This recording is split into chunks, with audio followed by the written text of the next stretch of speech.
মিলে প্রয়োজনে রংবাস করে ভারতে যাবো ইনশাআল্লাহ। আজকের এই সমাবেশে আপনারা সবাই আমাদের তাকে সারা দিয়েছেন। এই প্রোগ্রাম সভা ইসলামী আন্দোলনের নয়, ছাত্রদের নয়, বিএনপির নয়, জনতার নয় সভা। এখানে রাজনৈতিক কোন দলের পরিচয় নয়। আমরা সবাই মানুষ, মানবতা সমাবেশ হচ্ছে আজকে। যে কোনো কর্মসূচিতে আপনারা সাথে থাকবেন তো ইনশাআল্লাহ। সকলকে ধন্যবাদ জানিয়ে শেষ করছি। আসসালামু আলাইকুম।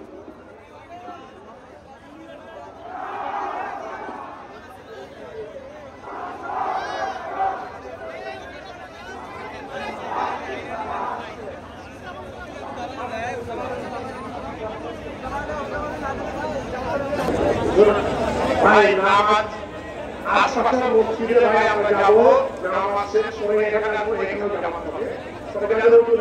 কারণ মসজিদে নামাজ পড়ে নামাজের পরে আমাদের সভা বিষয়ে আলোচনা করেন।